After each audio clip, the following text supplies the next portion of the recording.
If you ever find a Winter Lodge guest book with fresh handwriting, run. I learned that too late. I didn't believe in ghost stories or cursed buildings or any of that stuff. Not until the winter I worked at Frostpine Lodge deep in the Colorado mountains. That place was supposed to be empty, shut down for the season, heat turned low, pipes wrapped, doors locked. I was hired as the winter caretaker, nothing more. Check the boilers, sweep the halls, and keep the snow from crushing the roof. No guests, no visitors, no noise except the wind. At least that's what I was told. The night I arrived, the world felt like it was holding its breath. Early December, the sky was dull steel and roads were buried under ice. The lodge sat alone on a ridge surrounded by dark pine trees, its windows completely black. It didn't look abandoned exactly, but it didn't look lived in either. Like it was asleep, waiting. Inside was colder than outside. My breath came out in clouds as I walked through the empty lobby. The air smelled like dust and old wood. My room was small, tucked behind the front desk. Cozy enough. If cozy included flickering lights and an old boiler that groaned like something alive. Pinned next to the landline phone was a handwritten note. If a traveler knocks, do not let them in, no matter what they say. I thought the owners were just being paranoid. Remote places make people weird. That first night passed without anything unusual, just the lodge creaking, shifting, and settling. But by night 3, a strange rhythm started echoing through the halls. Soft thuds upstairs, slow ones, like someone walking from one end of the hall to the other. I checked every room. All doors were locked from the outside. I told myself the old wood was just adjusting to the cold, but the footsteps continued. Around midnight on the 4th night, the power cut out for exactly 1 second. Everything went pitch black, then came back on. When the lights returned, something was different in the lobby.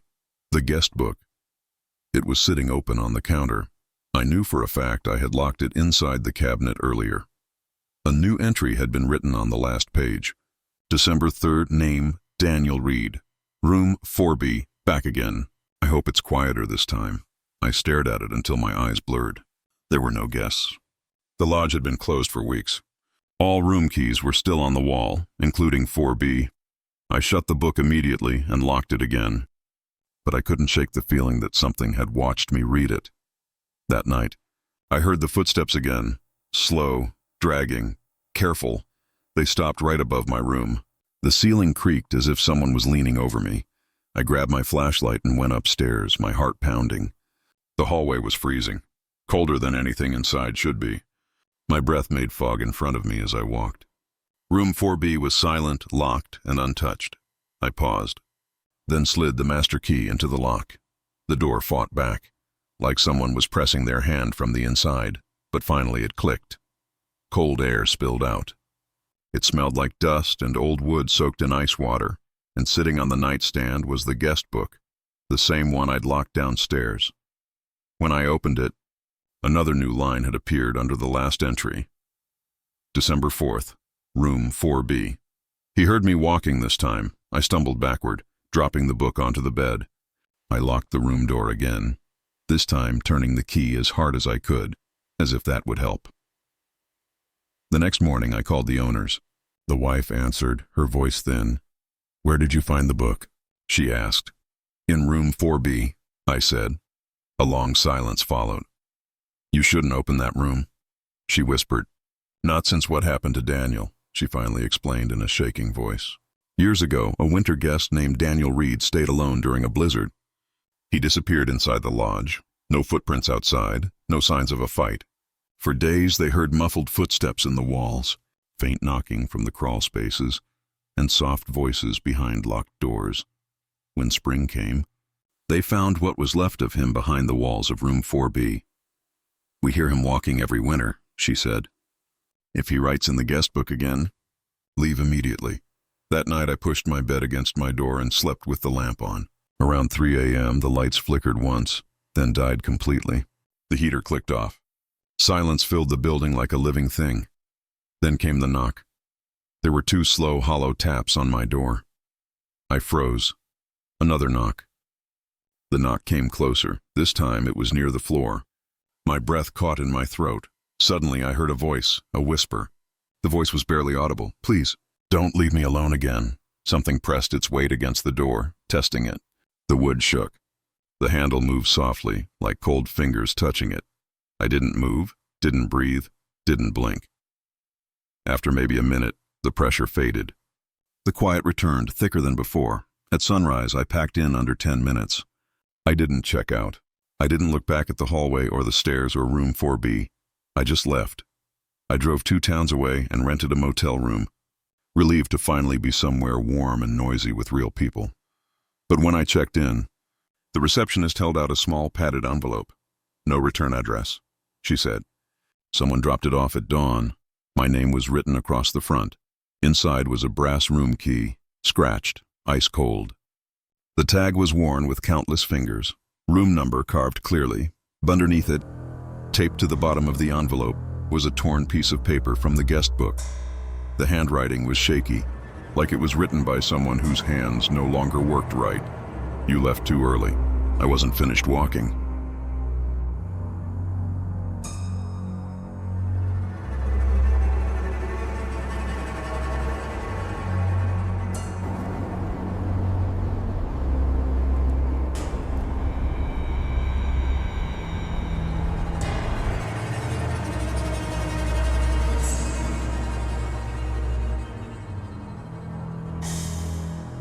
If I had ignored the first footprints, maybe none of this would have happened.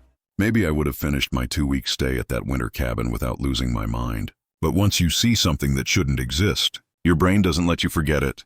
My name's Drew.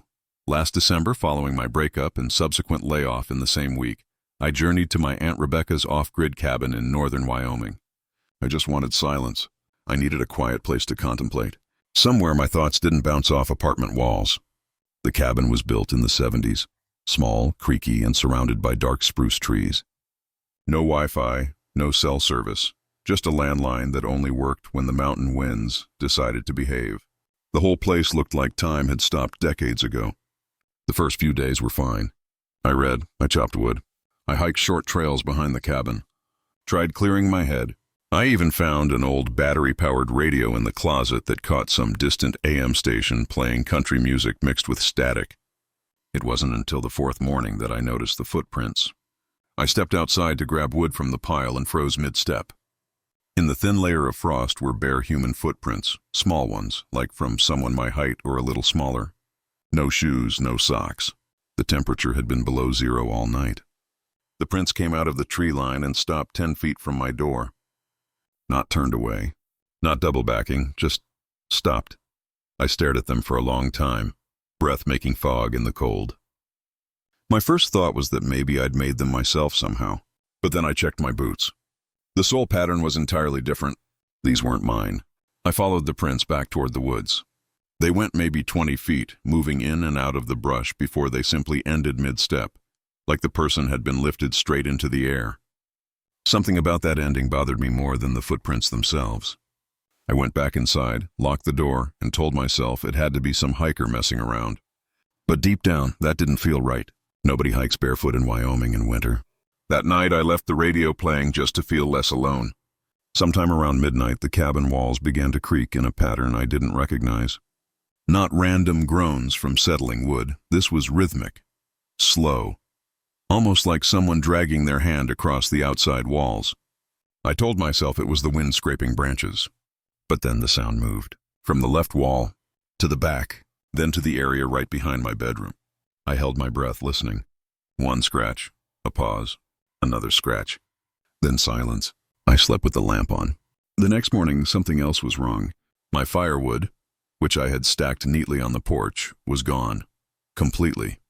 I walked around the cabin looking for any sign of it, expecting to see it blown into the yard or knocked down by animals. Instead, I found the entire stack perfectly rebuilt in the woods about 20 yards away. Same order, same height. A peculiar knot was found on one of the logs. Somebody had moved each piece, carefully. There were no footprints around it. It was a perfectly rebuilt stack. I didn't go near it. That evening, I triple-checked the locks. The winter air outside felt unusually still, like the forest was listening. By 10 p.m., it was dark enough that the windows showed more of the cabin interior than the outside world. I hated looking at them. Around 11:30, the landline phone rang. I nearly jumped out of my skin. The ring didn't sound normal. It was two short, clipped beeps, like someone tapping the wires. I answered carefully. "Hello?" Static. A soft click followed. Whoever called had hung up. My hands shook as I set the receiver down. I didn't sleep. I sat in the armchair with a blanket and watched the door until my eyes burned. The next morning, every mirror in the cabin was gone. All three. The bathroom mirror. The small desk mirror has disappeared. I discovered a small pocket mirror in the drawer on the first day. Gone. There was no evidence of broken glass. No frames. Not even dust was where they used to hang. The bathroom mirror had been screwed into the wall so tight I remember struggling with it last year when I visited. Now even the screws were gone, just empty holes where they once were. The air in the cabin didn't feel empty anymore. It felt watched. I packed half my things by noon, planning to leave, but when I stepped outside, the cold cut straight into my lungs. I walked to my truck, tried the ignition. Nothing. There was no clicking sound. The dashboard light remained dim, dead. I hit the steering wheel and stepped out, breath shaking in the freezing air. Behind the cabin, I heard it again. I heard a dragging sound behind me, heavy, slow. I backed away, heart pounding. The sound moved under the cabin floorboards, scraping upward like fingernails on old wood. There was no crawl space beneath the cabin, just dirt and concrete. Yet something was under there, moving. I ran inside, locked the door, grabbed the fire poker, and sat against the kitchen cabinets with my back to the wall. The dragging continued for a full minute, then stopped so suddenly the silence felt like a punch. I don't know when I fell asleep. Probably from exhaustion. At dawn, I stepped outside again. That's when I saw them. All around the cabin, forming a perfect wide circle, were dozens of stacks of wood, my wood, each arranged the same way, as if someone had copied and pasted the same pile over and over around the clearing. Every stack was untouched by snow. Every stack was angled toward the cabin, as if facing me. My legs nearly gave out. An hour later, by some miracle, my truck engine finally came to life. I didn't question it. I grabbed my half-packed bags, left the door unlocked, and drove fast down the mountain road without looking in the rearview mirror. I haven't been back. My aunt sold the cabin a few months ago. She asked if anything strange happened while I was there. I told her no. But sometimes at night, right around the time the landline used to ring, I think I hear that same pattern. Two short beeps, a pause, and then the soft, careful click of someone hanging up.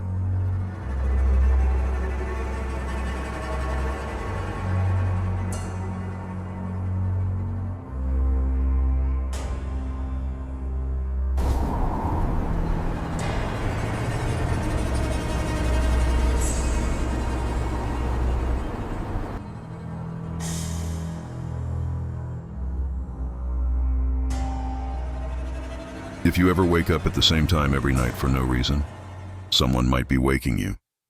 When I took the temporary maintenance job at Silverthorne Research Station in Montana, I thought it would be boring. Just another half-empty government outpost where nothing happens except frozen pipes and flickering lights. They gave me a 2-story house at the end of a gravel lane, facing an empty stretch of pine forest. A quiet place. Too quiet. It was early December. The kind of gray winter where the sky looks like a single solid sheet of ice. The air smelled metallic, like cold pennies. Snow hadn't fallen heavy yet, but the frost was thick enough to crunch under my boots. The house itself was old, older than anything else on the property. The house featured white paint peeling off the walls, a porch that dipped toward the left, and a barn behind it that leaned so far sideways it looked like it was bowing. When I moved my bags upstairs, the window in the bedroom faced the backyard and the barn directly. No curtains, just the glass. I remember feeling exposed every time I passed it. The first night was quiet. The second night was calm. The third night was off. I woke up at 2:14 a.m., heart pounding, no noise, no dream, no reason. Just awake. I sat up, staring into the dark, listening for something. Nothing. But I couldn't shake the feeling that something had been watching me sleep. The next night it happened again. Then again. 2:14, exactly. By the fifth night it wasn't strange anymore, it was a pattern.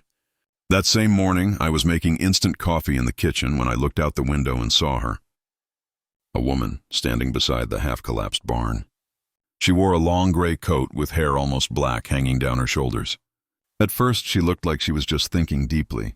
head tilted down, arms at her sides. But something about the way she stood bothered me. She was too still. She was not shifting her weight, not breathing noticeably, and not adjusting to the cold. I set the mug down and went outside, boots crunching through frost. But by the time I reached the yard, she was gone. No footprints, no sound. All I saw was an empty snowfield. I reassured myself that it was simply a trick of the lighting. Loneliness, cabin fever. Whatever silly explanation made the most sense. I didn't tell anyone. But after that day, everything changed. For the next week, I woke up at 2:14, 4:14, 6:14. This happened every single night. It felt as though a force was waiting for the perfect moment to reach me. Every time I opened my eyes, the room felt heavier, thicker, like the air itself was watching. One night around 4 a.m., I woke up and saw her in my room. She was standing at the foot of my bed. Same coat, same long hair, same stillness. Instead of focusing on me, she seemed to be more interested in something behind me. I didn't blink. Couldn't. My chest tightened until I couldn't tell if I was breathing at all. And then she faded. Not disappeared. Faded like steam going away. The next morning, I went to the main building and mentioned casually to my supervisor, Mark, that the nights felt weird. He gave me the knowing look that older men often give when they understand exactly what you're talking about but prefer not to say anything. You're worn out, kid. Winter does that. He changed the subject fast. That night I woke up again. 2:14, wide awake. I sat upright, terrified of looking toward the window.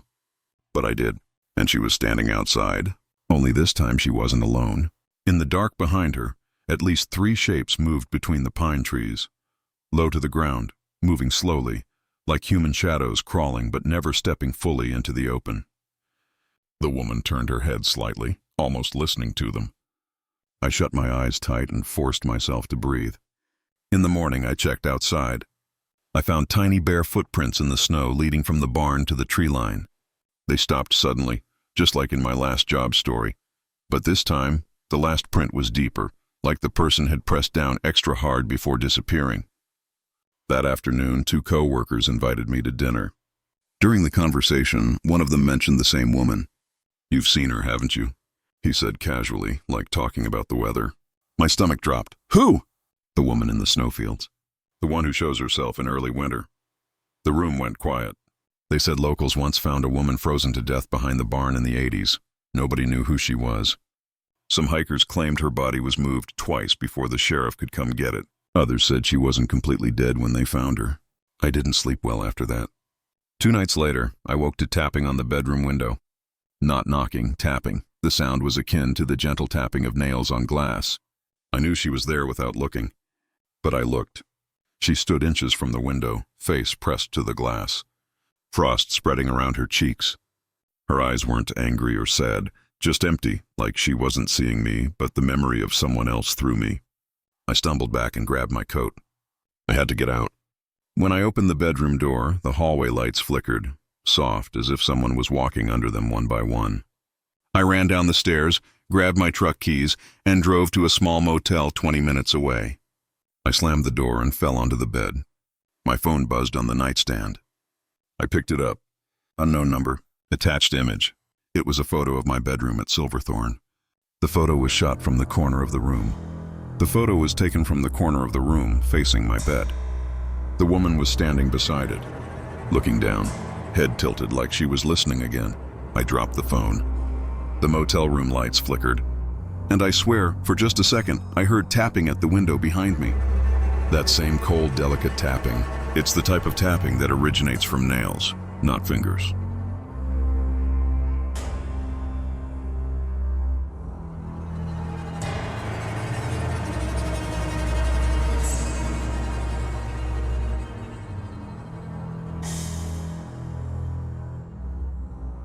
If you ever find something in the woods copying your path, stop walking. I didn't. I was 28 when I took a winter contract surveying land in northern Idaho. Nothing fancy, nothing exciting, just collecting soil samples and marking tree lines. The company put me in an old aluminum trailer on the edge of Clearwater Ridge, miles from town. It was the kind of place where the silence felt overwhelming, akin to the weight of snow pressing down on your skull. The first week was fine. The first week was not only cold but also enjoyable. I would operate my ATV along the limited extent permitted by the narrow trail, then proceed on foot for the remainder of the day. The work was simple, marking trees with bright orange ribbons, logging coordinates, and taking pictures. By the second week, I could walk the same routes without even thinking. That's when I started seeing them, shapes. The first one was a tiny spiral made of sticks tucked behind a log. Too perfect to be random, too clean to be wind-made. I bent down and looked at it, trying to decide if some kid had been playing around in the snow. But the nearest house was 11 miles away. 2 days later, I found a rough figure built from branches, arms bent, legs crouched, facing one of my orange trail markers like it was watching me. That time I kicked it over. Bad idea. The shapes continued to evolve. More spirals, more figures. The designs have been executed with greater care, always new. The designs were always strategically placed along my walking route, giving the impression that they were following me step by step, studying me, tracing me. I told myself it was animals, or wind, or boredom, but then I saw the footprints. They were long, narrow, human-like, but wrong, like toes that curled slightly downward, gripping the snow instead of sinking into it. The prints moved in and out of mine on the trail, sometimes ahead of me, sometimes behind. At one point, they crossed directly over the footprints I had left the previous day. I didn't mention it to my supervisor. He'd either laugh or tell me some mountain folk legend I wasn't ready to hear. The fear didn't begin until the day all my markers vanished. Every orange ribbon I tied over the past 2 weeks, gone. Clean cut. It was not torn or blown away. Cut. The knot was cut straight through. There were numerous individuals involved. That afternoon, the forest felt wrong. Too still. No wind, no birds, no small animal noises.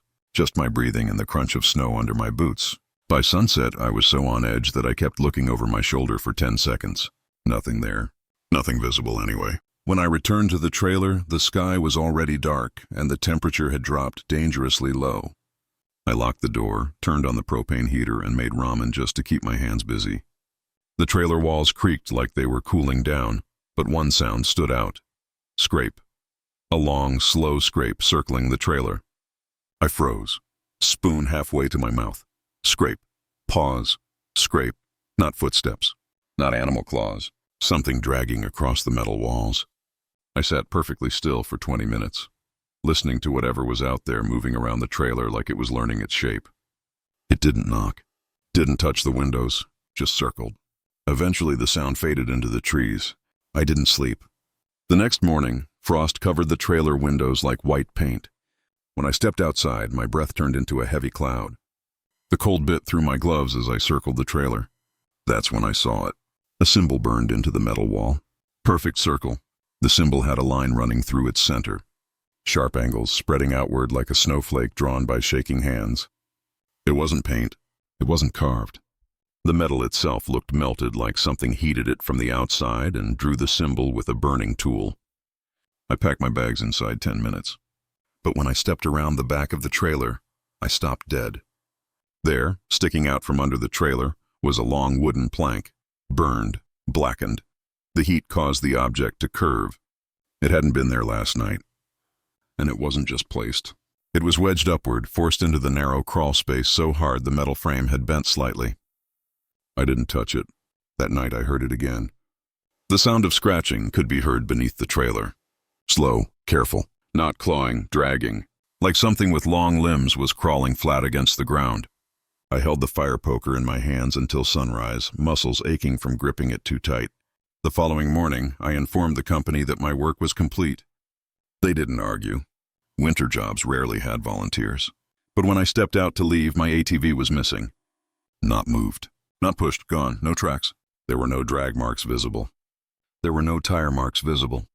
There was only an empty patch of snow. I should have panicked.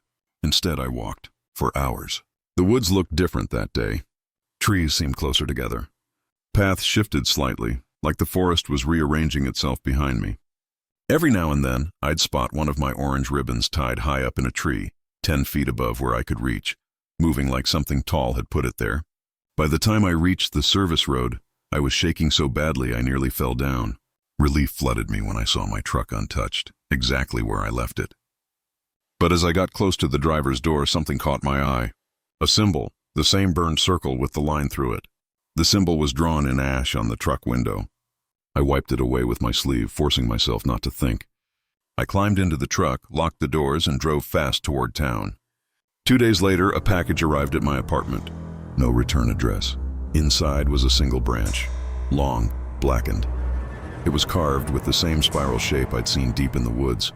Under it lay a scrap of orange fabric. My marker, but the edges were cut clean, as if by a blade.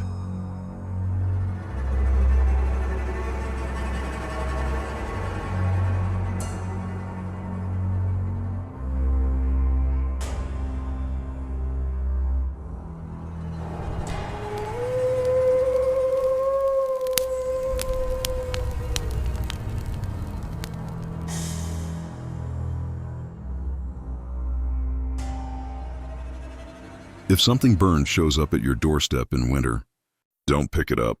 I learned that too late. When I moved into the rental cabin outside Coldwater Ridge, I thought I was buying peace. It was just me, a half-broken electric heater, a propane tank, and a leaning shed beside the pine trees. The owner warned me the place was old-fashioned, meaning everything creaked and nothing quite worked. But the rent was cheap, and after my divorce and a job loss in the same month, being alone felt like medicine. The first week went fine. Life slowed down as I drank coffee in the morning, fixed small things around the cabin, and walked the old trail behind the shed. I started repairing an old generator the previous tenant left behind, partly to stay busy and partly to feel like I wasn't wasting my days. Then, on the second Saturday of December, I came home from town and saw something leaning against the front step. A burnt wooden plank, about 2 feet long, blackened as if pulled from a fire and cold to the touch. Burned too evenly to be an accident. I picked it up, turned it over, saw nothing unusual, and tossed it behind the shed. The woods were full of junk. I assumed wind or animals dragged it over. Except the next morning, it was back. Same spot, same angle. The burned surface remained the same. That time I froze. I didn't like how clean the burn was. I didn't like that the burn returned to the exact place where I found it. I grabbed the plank and threw it deeper into the forest, past the brush line, far enough that I had to walk through knee-high snow. But on Monday, there were 3 of them. One is under the back steps, one lying across my unused fire pit, and one propped perfectly upright near the shed, balancing on a crack like someone placed it with care. My stomach tightened. Someone was messing with me, but the snow around each plank was untouched. There were no boot prints visible. There were no signs of animal activity, nothing. That night, I locked both doors and kept the lights on. I avoided the windows. Something about the darkness outside felt heavy, like it was pressing its weight against the glass. When I finally got into bed, the heater humming, I told myself I'd leave in the morning. But at 1:12 a.m., a sound woke me. Bang. Then again. Bang. Bang. The cabin floor was filled with hard, rhythmic thuds. Not pipes. Not settling. Not animals. It sounded like fists pounding an inch below me. I grabbed the shovel I kept by the door and sat in the kitchen, lights on, frozen in place. The banging went on for 10 minutes, each strike shaking the floorboards. Then it stopped as suddenly as it began. I didn't sleep. When dawn came pale and weak, I stepped outside with the shovel in hand. Every burnt plank was gone, not scattered. The planks had not been buried under the snow. They vanished as if they had never existed. Then I saw him. He was an older man standing on the trail, thin, wearing a faded brown coat zipped to his throat. He left no footprints in the snow behind him. "Have you seen smoke?" he asked. I shook my head slowly.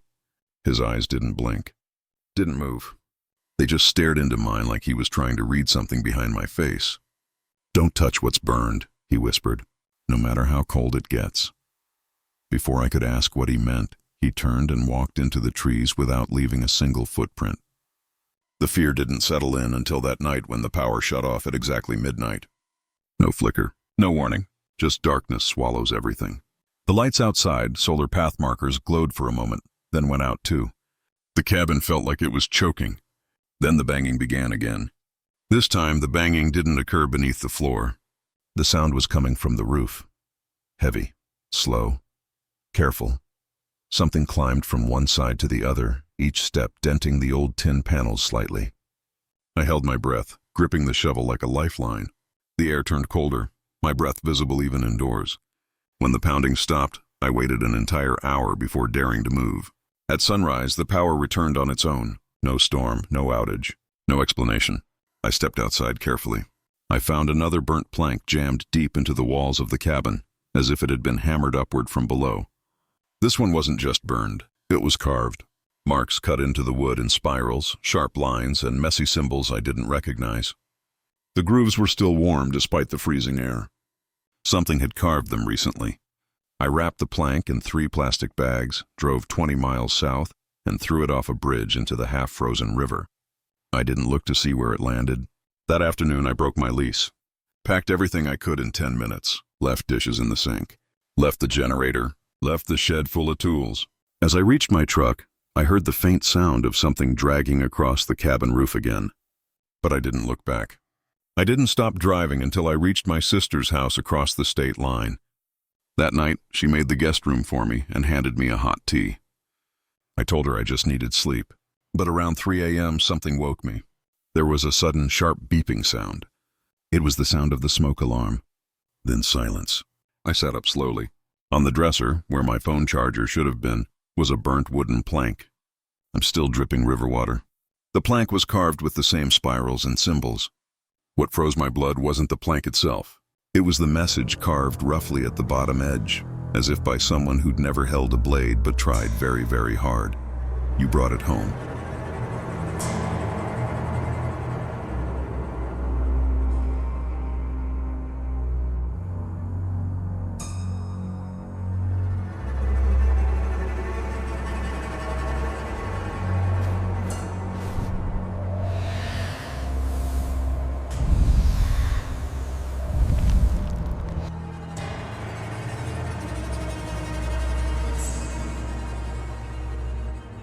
If you ever find a sealed well in the middle of nowhere, don't open it.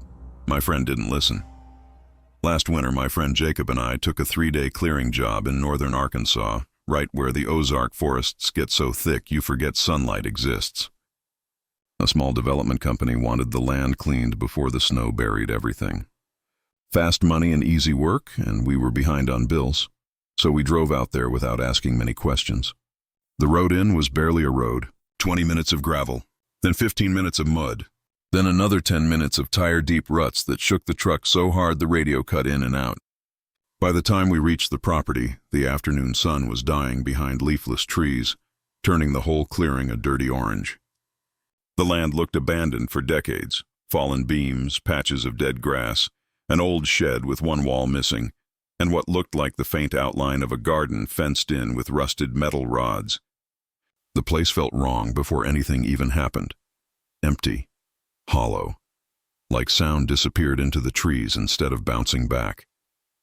We worked until dark, then slept in the truck with the heater running. The silence that night was so heavy it felt like a weight on my chest. The next morning, the air woke us up before the alarm. Sharp cold, the kind that burns your lungs. Jacob walked off to check the far side of the property while I hauled fallen limbs toward the fire pile. "Dude!" he yelled. "Come look at this." When I reached him, he was standing beside a round wooden cover in the ground. A sealed well. The boards were old but nailed down with newer screws, silver and shiny, like someone fixed them recently. "Bet it's full of snakes," Jacob grinned, because he loved stupid ideas. Before I could stop him, he wedged the pry bar under the edge and began popping boards loose. "Don't," I muttered, but he ignored me. When the last board lifted, a blast of cold air hit my face. Colder than the outside winter, colder than anything I'd ever felt come from underground. It wasn't musty. It wasn't damp. It was dead. Jacob dropped a pebble inside. We waited. 5 seconds, 10, 30, nothing, no echo. No bounce, just silence eating the sound. "Yo, that's weird," Jacob whispered, voice suddenly shaking. I leaned over and yelled, "Hello?" My voice didn't come back. It felt like yelling into empty space. That night we slept in the truck again. Around 1 a.m. a smell came in through the cracked window. Foul, sour, like rotten leaves mixed with burnt metal. Jacob rolled down the window to check, but the moment the cold air flooded in, the smell vanished. Clean, crisp air replacing it instantly. Then the woods went silent. Not normal winter quiet. Wrong quiet. Like everything outside was holding its breath. We didn't sleep after that. The next morning, Jacob stood near the well again. Not moving. Not reacting. Just staring down at the dark circle. "Jake!" I shouted, walking toward him. When I touched his shoulder, he jerked slightly, as if waking from a trance. "You didn't hear her?" he asked, voice thin. My stomach dropped. "Hear who?" He didn't answer. We didn't talk the rest of the day. Later, as I dragged branches away from the shed, a sudden pressure hit my ears, like an altitude change, but violent. My hearing popped so hard I had to drop to my knees. Jacob didn't even react. He just kept staring at that well. That afternoon we packed everything. Tools, propane tank, chainsaws. We didn't even finish the job. Didn't speak a word. On the drive out, Jacob finally whispered. She asked me to come down. Said she's been alone too long. I gripped the steering wheel so hard my fingers went numb. "Jacob, stop. Just stop." He didn't reply. We went separate ways that night. He drove home to his girlfriend's place. I crashed at my uncle's cabin, too shaken to go home. Around midnight, my phone buzzed. Jacob. His voice cracked through static. "She said you heard her too." Pause. "She said you just don't remember yet." I hung up. The following morning, his girlfriend called. Jacob was missing. His truck is in the driveway. Wallet on the counter. Shoes by the door. He'd simply walked out in the middle of the night and never returned. 3 days later, I drove back to that cursed property. The air felt heavier the closer I got, like the forest remembered me. When I reached the well, the boards we pried off were gone. The well mouth was open again. Fresh footprints circled the edge. Heavy boot prints, Jacob's boots. They led straight up to the rim of the well and stopped. Not slipped, not stumbled, just stopped, as if he stepped forward into thin air. I backed away slowly, heart pounding. I wanted to leave right then, but something made me look back once more. Something had been nailed to a tree behind the well. A strip of cloth, red, wet, and stiff from the cold, Jacob's jacket material. I didn't touch it. I didn't call anyone. I didn't stay another second.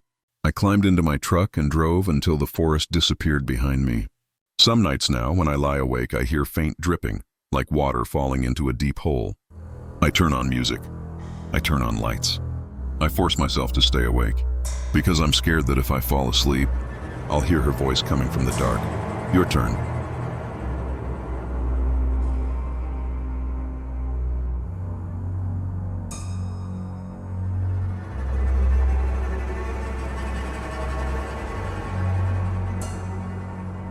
If you ever see someone standing perfectly still in the winter woods, don't wave back. I made that mistake.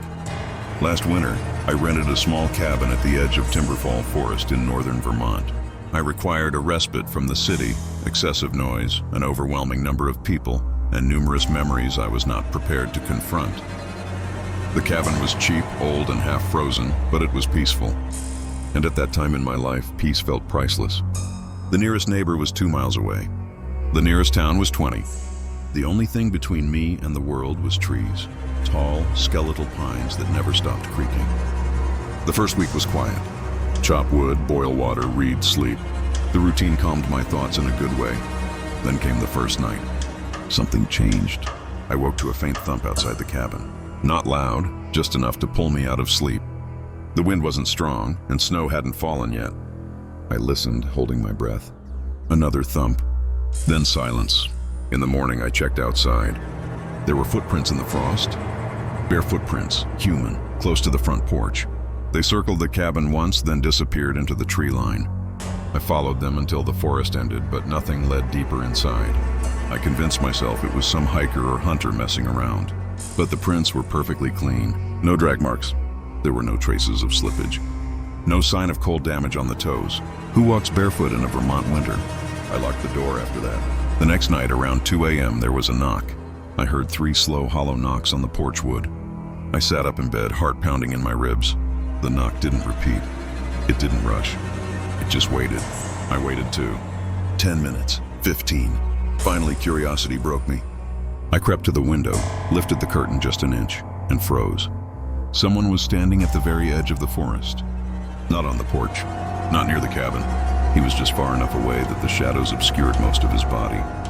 A man, tall, still, facing me, not moving, not breathing visibly, not reacting to the cold. His outline looked wrong, like his posture was too stiff, too straight, arms perfectly at his sides, head slightly tilted, like he was listening to something I couldn't hear. I shut the curtain slowly. My legs felt numb. I didn't look again. The next morning he was gone. But new footprints, bare, deep ones, were pressed into the frost around the cabin again. They weren't from last night. They were from that morning, fresh. That's when the fear settled deep in my gut. But I stayed. Running seemed foolish to me, cowardly, and because a small part of me hoped I was wrong about everything. 2 days later, the knocking returned. This time it's midnight. This time the knocking was more rapid. Not 3 knocks, but dozens. Rapid, violent, like someone pounding both fists on the outer walls of the cabin. I stumbled from room to room, every wall shaking with hits, left, right, back, front, never the same spot twice. Something was circling me, fast, then it stopped. And the silence afterward was worse. When I finally dared open the curtain, I didn't see a man in the tree line. I saw 5, all standing perfectly still, all facing the cabin, all in the same stiff, unnatural posture. Something was wrong with their size. Arms too long, shoulders too narrow, necks slightly bent like broken branches. I didn't sleep that night. The next morning I found something worse than footprints. On the porch lay a row of pine needles arranged in a perfect circle, each needle standing upright, as if planted with impossible care. In the center was a single wooden figure, carved roughly into a human shape. The head was tilted, just like the man in the trees. I kicked it off the porch, and it shattered easily, too readily, like it was brittle from extreme cold. The day after that, I called the nearest forest ranger station. The man on the phone sounded tired when I told him what I saw. He sighed. He then said something I never expected to hear. "You're not the first." He wouldn't explain, wouldn't provide details, just told me to stay inside at night and avoid looking out windows. That was the moment I packed a bag. That night I slept in my clothes with my boots on, preparing to leave at dawn. But at 3:18 a.m. I woke to something scratching the cabin window. Slow, long, careful. I wanted to ignore it. I wanted to pretend it wasn't real. But something deep inside told me if I didn't look, it would get worse. So I lifted the curtain an inch. He was closer now. He was no longer in the trees. He was no longer positioned on the porch. He was standing just inches away from the glass. The man remained the same height, same stiff posture, same tilted head. His skin looked gray in the moonlight, stretched too tightly over his face. His eyes didn't look human. They looked unfocused, searching for something behind me. He didn't blink, didn't move, didn't react when I whispered, "Please go." Then, in the faintest breath fog on the glass, I saw it. A word traced by something outside. "Stay." I fell backwards so hard I hit the dresser. The scratching stopped instantly. At dawn, I threw everything into my car and drove fast toward town without looking back. The rearview mirror stayed angled down the entire drive. I would rather not see the tree line. I would rather not see if they were following. When I reached town, I checked into a motel and fell onto the bed. I woke at noon hearing knocking at the door. 3 slow knocks. Just like the first night, my blood turned to ice. I walked toward the door, half expecting to see one of those figures. But when I opened it, no one was there. Just a small carved wooden figure on the doormat. Its head was tilted, and beneath it, marked in cold, wet pine needles, was a message. "You looked back.